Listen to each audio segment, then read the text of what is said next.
Shalom. How you guys doing this Feast of Tabernacle? You know, to all you guys overseas and in the States in Babylon, hopefully you're trying to get out. Much greetings, much love. I appreciate you guys, especially you guys on the Facebook and YouTube. Definitely appreciate you guys. To all my people in the hood, you know who I be, you know what it is, you know how we do. It's true Hebrews. Alright, so definitely thank the Almighty. Give honor to the Most High, Almighty. We got Yeshua, the only begotten of the Father, came down, died for my sins, as well as everyone else's, and rose again the third day. Gave me opportunity to repent for my sins, receive this gospel, have faith towards Him, and become adopted and have a father. Because one, it says a bastard shall not come into the congregation of the 10 generations in the old covenant, which was a type and shadow of the new covenant, which the sun's in my eyes now. But because the new covenant says that he that have not the Spirit is none of his, so that makes you a bastard if you don't have the Ruach HaKodesh. Thus, bastards to this day still will not come into the congregation of the Almighty. But I definitely thank the Almighty for this holy feast day. It's a major blessing. I'm doing something different because I got to rush. We got double Sabbath. We got this Sabbath ahead, and then we got the last day of the Feast of Tabernacles. So we have a double Sabbath back to back. So you know how it is when you're making sure you got enough food for the 2 days. You got gas to run all your errands, to do the work, not errands as far as sinning against the Most High and breaking the Sabbath, but doing videos, picking up people or dropping off people, going to brother's house, prayer, all that missions you got to do for the Sabbath, especially with teaching and whatnot. Make sure everything's ready to go from there. So just got off work. Definitely thank the Almighty for it. So I want to talk about a story. It's a true story too. It's a true story in Joshua chapter 9. In Joshua chapter 9, Joshua just came across the Jordan. Moses died. He took Moses' stead. He came across the Jordan, and the Almighty was with him. He defeated everyone so far, except when, I think Achan took some golden Babylonian garments and whatnot, and got defeated at Ai. So these people, these Gibeonites, knew that they were going to get destroyed because the Almighty used Israel to pass judgment on a group of people. And so they lied and deceived them and act like they were from a far journey. And they believed them. Israel believed them. But the reason why they believed them, it says, because they sought not counsel of the Almighty. They didn't seek the Almighty for counsel. And so what happened is they find out that they were far away and those people needed help, and they were actually drug into a battle that they wouldn't have to fight for people that they were supposed to destroy. But because they made a covenant in the name of the Almighty, they had to keep it, because it says whatever vow you make, whether good or evil, you need to keep that. It don't matter what you say. If you make an evil vow, you need to keep that because you did it unto the Almighty. So they end up having to fight these kings, and they got the victory, but at what cost? At the time and energy, at the resources spent, at the men that died at that battle. At what cost did they get the victory? So they suffered not because it was the will of the Almighty, but because it's self-inflicted. And that's the point I'm getting at. There are plenty of times in life where you will go through things because the Almighty sends these things your way, rather for you to be thankful, rather for you to build your faith. As He said, He suffered them to hunger and thirst, so they might know that we don't live off of bread alone, but by every word that proceedeth out of the mouth of the Almighty.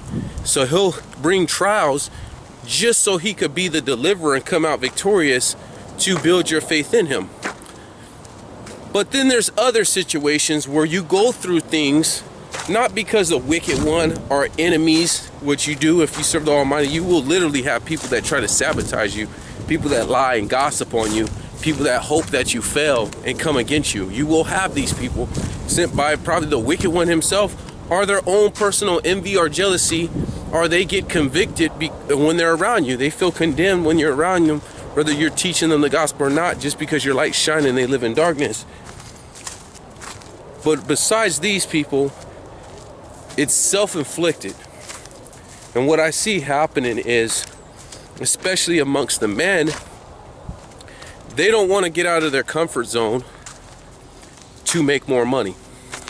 And so month after month, year after year, they are struggling financially. Now, it is easier for them to say, stop and like, well, maybe it's the will of the Almighty. You know, the Almighty blesses and He taketh away. There's a time to lose, there's a time to gain. You know, if when the Almighty opens the door, He'll open the door. No. I'm shaking the camera for no. You can't use those excuses, because the Almighty condemns slothfulness, or in modern day laziness. The Almighty condemns these things. And if you're keeping the commandments, He says whatever you put your hands to do, He will bless the works of your hands. Now, will He spoil you? Because we know that you don't even spoil your children. It leads to bad children if you spoil them. No, the Almighty's not going to spoil them. And yes, He's going to bring adversity our way. One, because we have to be a living sacrifice. And two, because that's the only way you build your faith, is through adversity. And when you trust in Him and He shows how strong He is, your faith is that much stronger and you're that much bolder in your walk.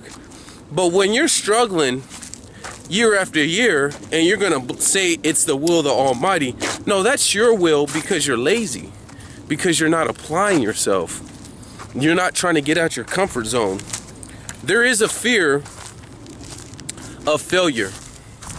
And that fear of failure will stop any individual from walking in their full potential. There's a reason why there's some people that are entrepreneurs and successful and some people aren't. Now, success is judged by different measures, but the people that's successful has nothing to do with money gain, because they can be successful because they started their own business, or they went to school and got this degree that got them this job, and they work a career that they love. And they were successful because they got out their comfort zone and had enough discipline and was not afraid to fail.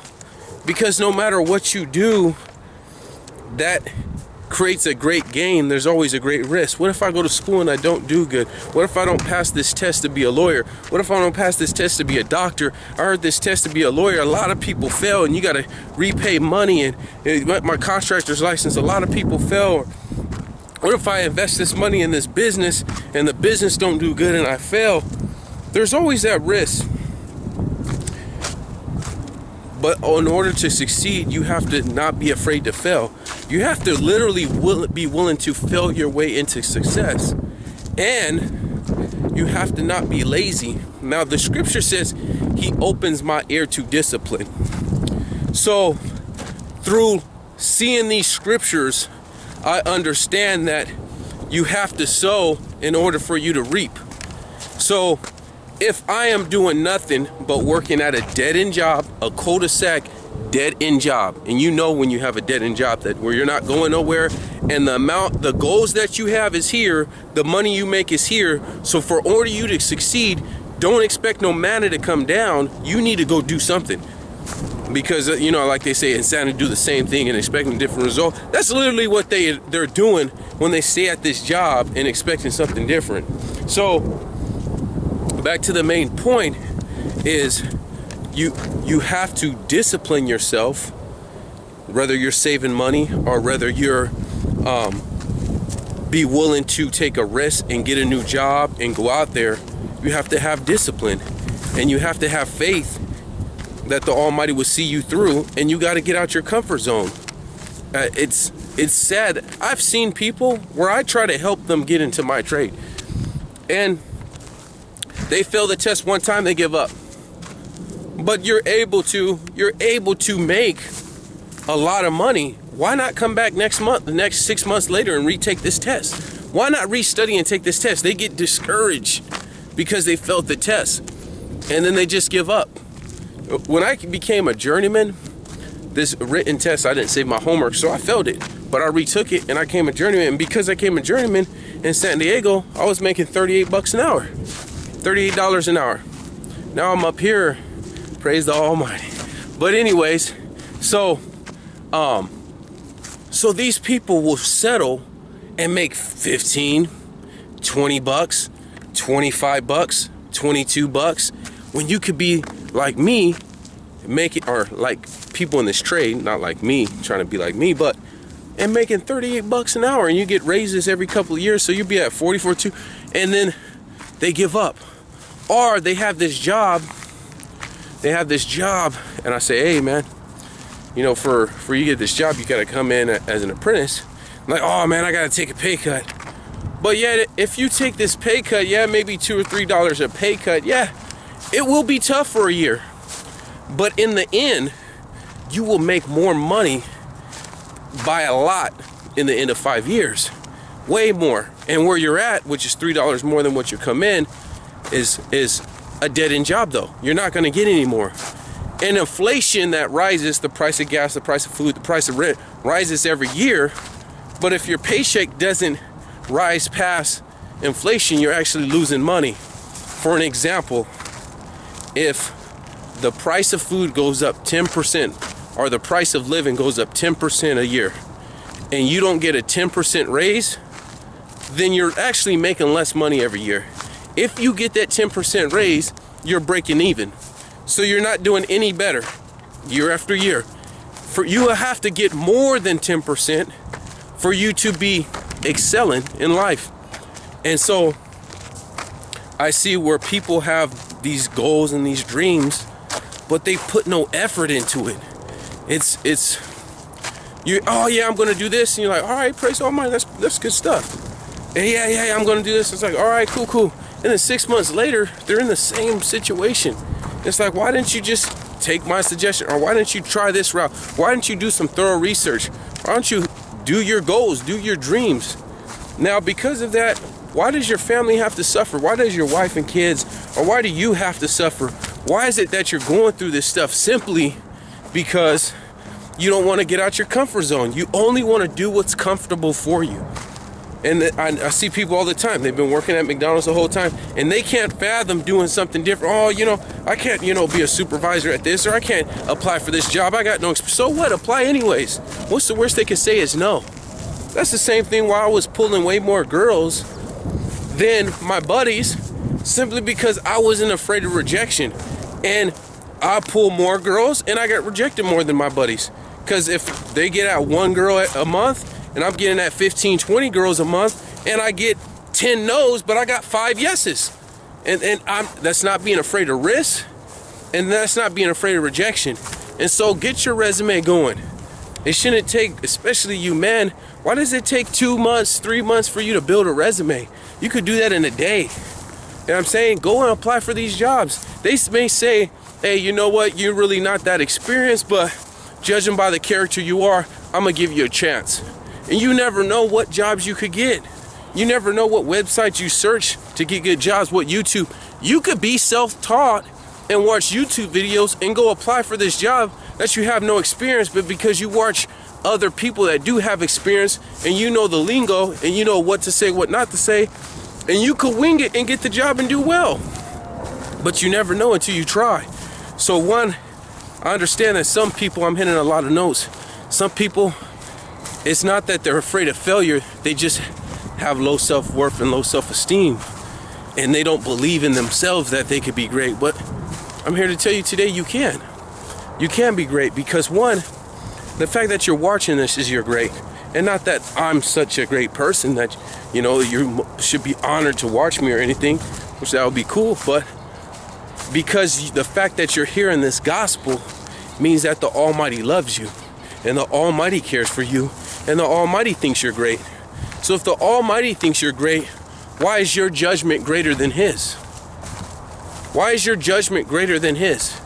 If He feels you're good enough and He believes in you enough to save you, why don't you believe in yourself enough to strive to do better in life? When you don't, to you men out there with children, and to you women, single parent women out there with children, when you don't do that, the only people you let down is your kids. Because those times they want to go to that ice cream truck, but you don't have the money. Those times where they need new shoes, but you don't have the money. Those times where they want to go on a field trip, but they need the parent to pay some money, or they want to, at the book fair, at the school, they want to get these things. Guess what? You don't have the money. Why don't you have the money? Because you didn't apply yourself and you stayed at a dead-end job. Because you didn't get out your comfort zone and you just come home and you just watch TV or watch YouTube or use your thumb just to scroll down the Facebook for hours on end. So what ended up happening? The stuff that the kids could enjoy, and I'm not saying they got to be spoiled and you got to give them all this stuff, but there's stuff in life that it would be nice if they could go. It would be nice if you could go take them to a park and they could eat some nice food at a restaurant that you never tried before. It would be nice if you could get them the clothes that they need and not always getting hand-me-downs, because sometimes hand-me-downs aren't good enough or they don't fit them. You know what I'm saying? It would be nice if an emergency happens and now you have the money to fix your car instead of trying to catch the bus, taking your kids to school through the bus. You know, so it's like, don't let yourself down. Don't settle for less.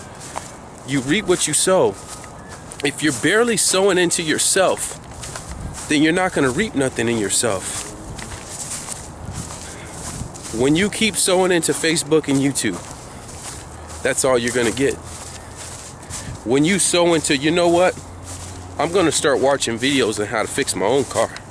And you self-educate yourself, then you become more powerful. You're more well-rounded person, and people will actually think that you're smarter, you're sharper, but it's just that you watch YouTube videos and you learn more stuff. You know, get that resume, hustle, get on the grind. You know what I'm saying? Don't be lazy. Learn to have discipline. Sometimes me, when I know YouTube is drawing me too much, I say, okay, for this whole week, I'm not even going to jump on YouTube. I'm going to focus on my things to do list, what I need to do for the congregation, what I need to do for myself, what I want to do with these next paychecks and get this stuff done. And I focus on investing time in my family and investing time in the congregation and having your short-term goals, your long-term goals. And I need to pull away from YouTube because YouTube won't do nothing for me. Facebook won't do nothing for me. Being on your phone all the time won't do nothing for you. Taking pictures of what you ate and put it on Facebook, but you don't put no time and energy into success. So you're going to be a failure. If you're afraid of failing, then you will fail simply by default, because you'll never walk in greatness. There are some people that walk in greatness by accident, like the person who made Apple or the person who created Facebook. They had no idea it was going to become this big, and they just they took a risk and they started it, but they weren't coming with the expectation to be this big. So this does happen to like maybe like 0.001% of the people on this planet. It does happen. It's possible. Like the person who created Bluetooth, and then they passed a law saying you got to have a Bluetooth to be on your phone while driving. So automatically, by default, you know, Bluetooths start skyrocketing. You know what I'm saying? So that stuff happens, but it's not going to happen to the majority of people. And it's definitely probably not going to happen to you if you're serving the Almighty, because he said thorns and thistles by the sweat of your brow. He's not doing that.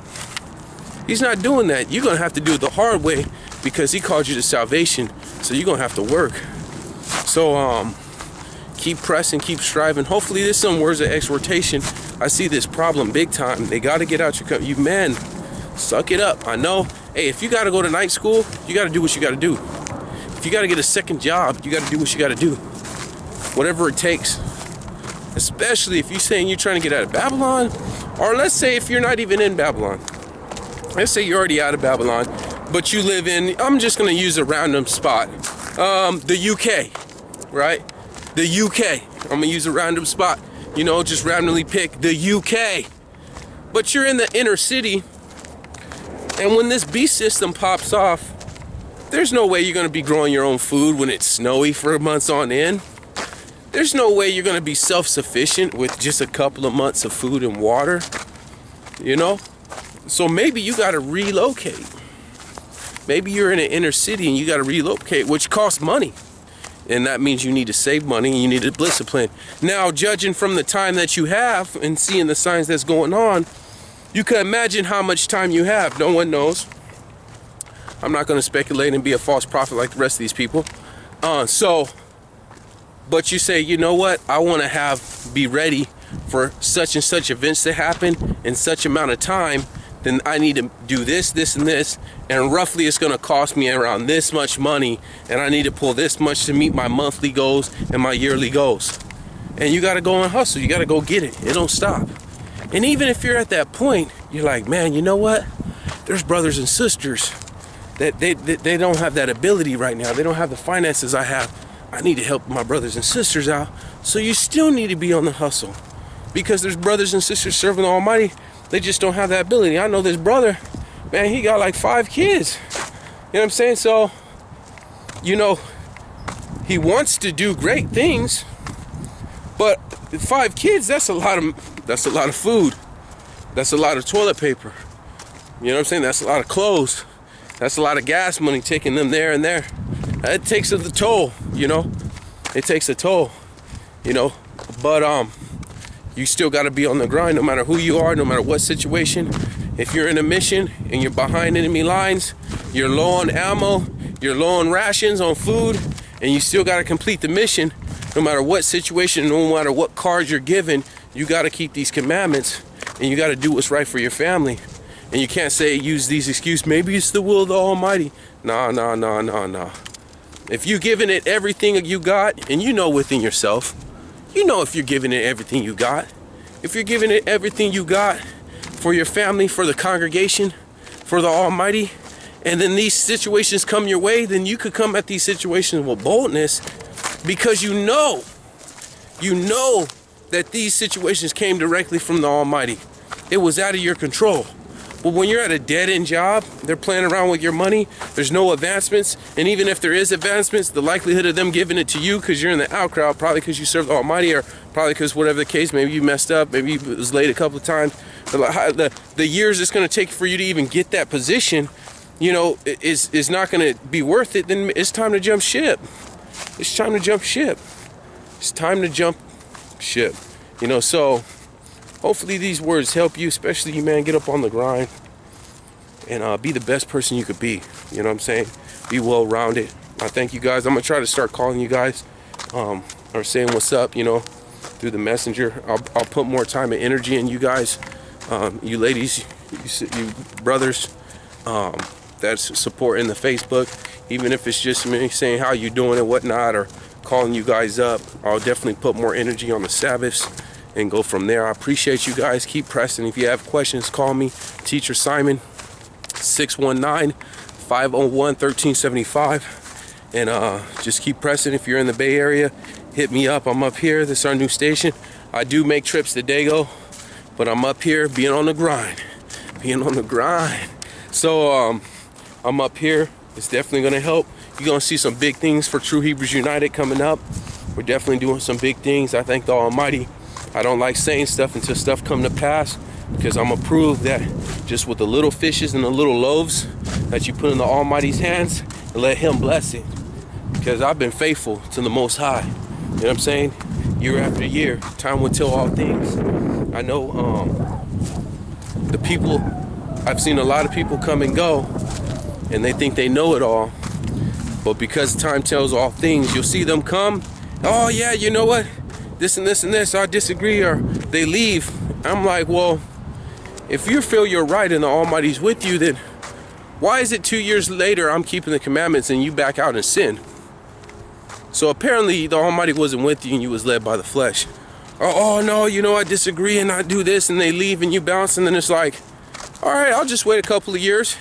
And I don't even try to look at people that come and go, because there's no need for me to even teach on it. There's no need. I might teach lessons on it, but the whole goal for any person is to repent and come to the gospel. I don't wish anyone to go to the lake of fire. I don't have patience for people like Moses, but I don't want people to go to the lake of fire. But so if they leave and they think it's the will of the Almighty to leave, then why is it 3-4 years later you don't have a congregation? Now, there's no scriptural way you're going to prove that you could just do your own thing. And if you're a man, you're like, oh, well, you know, the Almighty hasn't sent me a congregation. So are you saying you're a teacher? If you're saying you don't need a congregation, you're saying the Almighty raised you up to be a minister, right? Then why aren't you going and preaching the gospel?